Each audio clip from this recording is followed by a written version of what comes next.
What's up, everyone? I know it's been a while, but it is time for the customer of the day, and this goes out to the lady that just got off my line. You okay? So everybody typically is getting off work around 4:30, 5:30. Okay, so everybody's getting off work. So at that point in time, you do what you need to do as you get off work. Something you couldn't do throughout the day. So you call in if you have a question about whatever service you have. This lady calls in about a service that's been canceled because she moved over to another service. She's complaining about a day in service because I looked at the time of which her new services were installed. They installed a little after 5. So that's end of business day. So anything that needs to update in the system is not going to catch until the next day. Now, I can see if she was calling in talking about, oh, I've been dual billed for services for, a month. This chick is talking about, oh, well, I've still been billed for these services for a day, and you need to update that in your accounting side so that I don't continue to see a final bill that is a day wrong. What? Are you serious right now? I was like, well, ma'am, there is not a way to really fix that because on our end, the system did exactly what it's supposed to do. You move to another service. It caught the day that you switched over. It just looks like your service is installed after, the end of business day, so it wouldn't catch until the next day.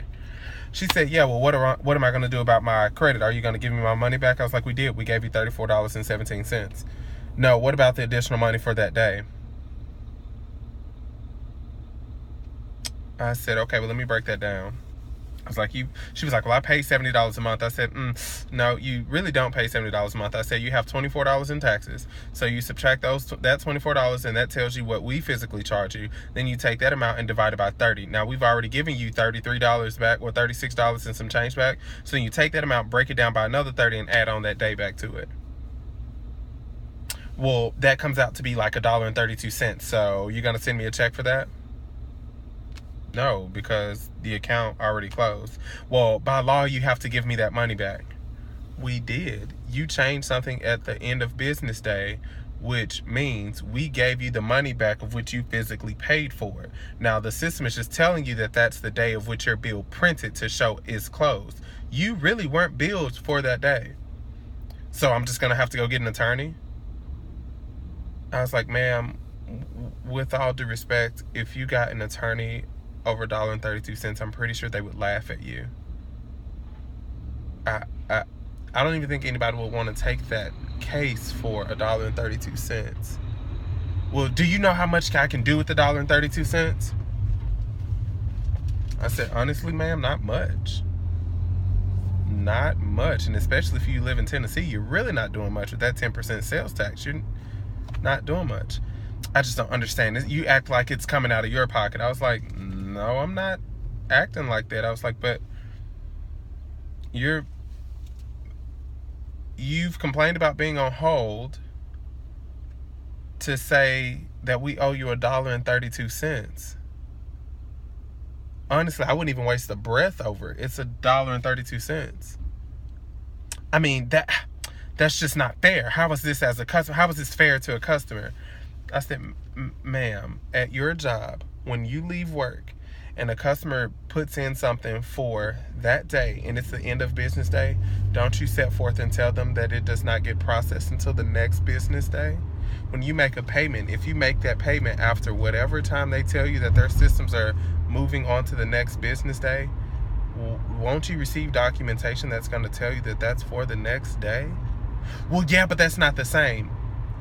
Yes, it is. You made a change to something after the end of business day. Your change is not going to show reflected until the next business day, which it did. So you're getting hung up for you're getting hung up on 7 hours. And half of those 7 hours, I'm sure you were asleep. So, I mean, this is just ridiculous. I don't even see how you guys are still in business. And I wanted to say, well, we're still in business because we take your $1.37. But I didn't. I just kind of laughed. I was like, well, was there anything else that I could assist with today? Fine. Fine. I'll just tell everybody not to do business with you because you all are thieves. Okay. Well, you enjoy the rest of your day, lady. She was legit serious, y'all, over $1 and some change.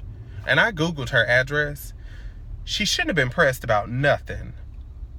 Homegirl lives in a $2 million house, but you pressed over $1.32. You see more of $1.32 surge on your electricity bill when somebody got to call and you got to buzz them in from their gate. Let's just be real about it. But anyway, that's just my customer of the day video. Y'all be safe out there. Bye.